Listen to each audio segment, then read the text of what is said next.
Back to bulletin. ఇంద్రకీలాద్రిపై అధికారుల మధ్య సమన్వయ లోపం కనిపించింది. వీఐపీ టైం స్లాట్లో భారీగా భక్తులు పోటెత్తారు. దీంతో క్యూ లైన్లో సామాన్య భక్తులు ఇబ్బందులు పడుతున్నారు. చినరాజగోపురం వద్ద సింహాల ద్వారం గేట్ల నుంచి ఎవరిని పంపించొద్దని తిరువూరు ఆర్డీఓ మాధవి ఆదేశించారు. ఎవరినైనా పంపితే సిపికి ఫిర్యాదు చేస్తానని కానిస్టేబుల్కు వార్నింగ్ ఇచ్చారు.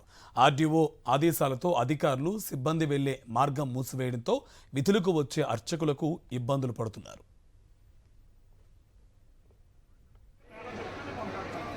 సంబంధించి పూర్తి డీటెయిల్స్ మా కరెస్పాండెంట్ అశోక్ మనకి ఫోన్ లైన్ అందిస్తారు. అశోక్, డీటెయిల్స్ ఏంటి?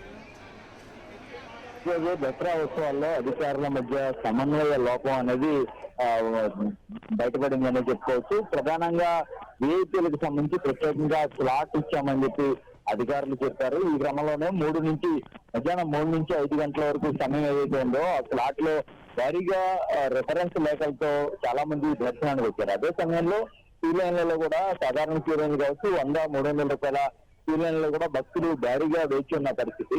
అయితే ఇక్కడ అధికారుల మధ్య సమన్వయ లోపం అనేది చాలా స్పష్టంగా కనబడుతోంది. రెవెన్యూ అధికారులు, పోలీసు అధికారుల మధ్య ఉన్న సమన్వయ లోపం కారణంగా తిరువూరు ఆర్డీఓ మాధవి ఇక్కడ ప్రత్యేక అధికారిగా ఉన్నారు. ఆమె చినరాజగోపురం నుంచి కింద ఆలయానికి వెళ్లే వారందరినీ కూడా ఆపేశారు. ముఖ్యంగా సాయంత్రం సమయంలో విధులు నిర్వహించే సిబ్బంది కావచ్చు, ఆలయానికి సంబంధించిన ప్రధాన అర్చకులు, స్థానాచార్యులు వీరంతా కూడా వెళ్తున్న సమయంలో కింద గేట్లన్నీ కూడా క్లోజ్ చేయించేశారు. అక్కడ ఉన్న పోలీసు సిబ్బంది ఎవరైతే ఉంటారో కానిస్టేబుల్ వారికి కూడా స్పష్టమైన ఆదేశాలు ఇచ్చారు. ఎవరినైనా పంపిస్తే మిమ్మల్ని సస్పెండ్ చేస్తామంటూ కూడా ఒక హెచ్చరిక చేశారు. అయితే పై అధికారి, ఏడీసీపీ స్థాయి అధికారి వచ్చినప్పటికీ కూడా అక్కడ ఉన్న వారిని విధులకు పంపించకపోవడంతో కొంతసేపు గందరగోళం నెలకొంది.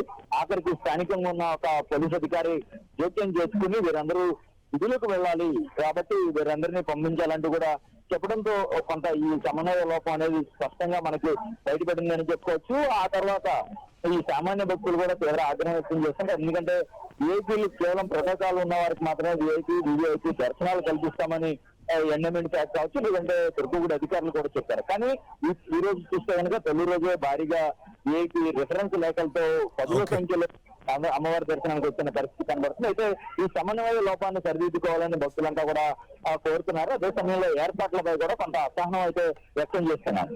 Right, thank you Ashok.